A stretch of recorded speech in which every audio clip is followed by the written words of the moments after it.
Welcome back. I am Grandmaster Rogers, your host of African American Shadow Boxing TV and your martial arts scholar.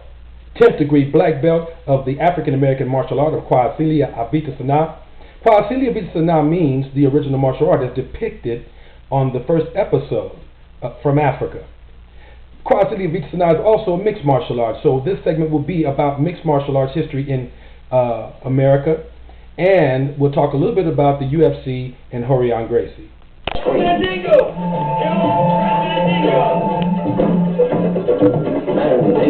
Do they fight to the finish with no holds barred?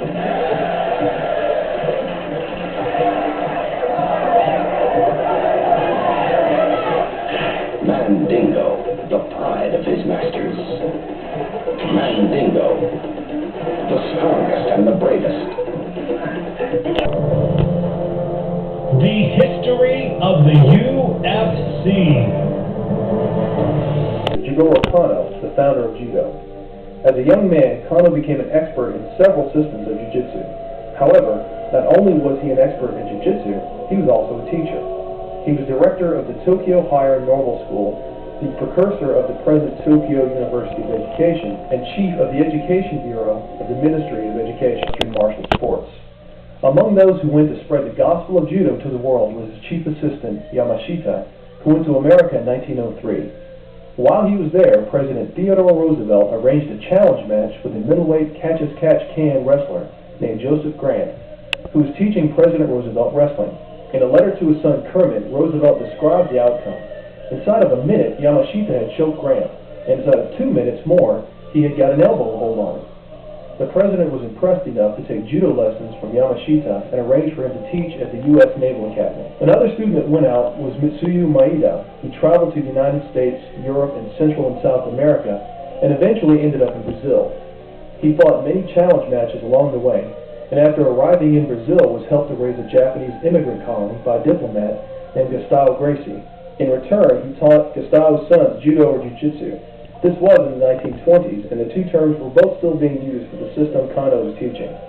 After training with Maeda for a short time, Gustavo's oldest son Carlos opened his own school where he and his brothers, most notably the youngest brother Helio, started to teach and fight challenge matches as well. Helio Gracie eventually arose as the family's champion.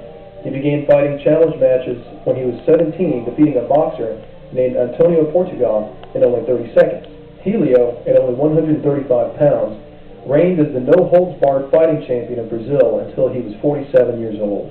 During this time, he lost only twice, once to the 12-time open-weight judo champion of Japan, Masahiko Kimura, and once again in a 3-hour and 40-minute battle to his former student, Valdemar Santana, both of whom outweighed him by over 80 pounds. Other members of the Gracie family carried the tradition of challenge matches forward, and as they did, the techniques of their system were shaped by the demands of arena fighting. The first UFC event was held on November 12, 1993 at the McNichols Sports Arena in Denver, Colorado, through the collaboration of Art Davie and Rorion Gracie. Davie was an advertising executive who was inspired with the Gracies in Action video series, which featured the Gracie Jiu-Jitsu practitioners defeating masters of various martial arts disciplines.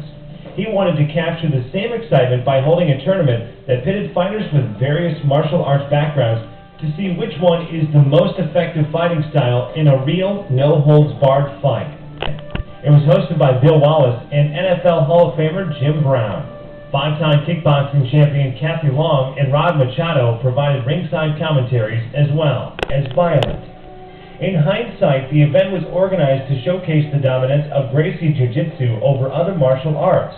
The producers originally wanted to have Rickson Gracie to represent the Jiu-Jitsu, but Rorion picked their smaller brother Royce to fight in the event.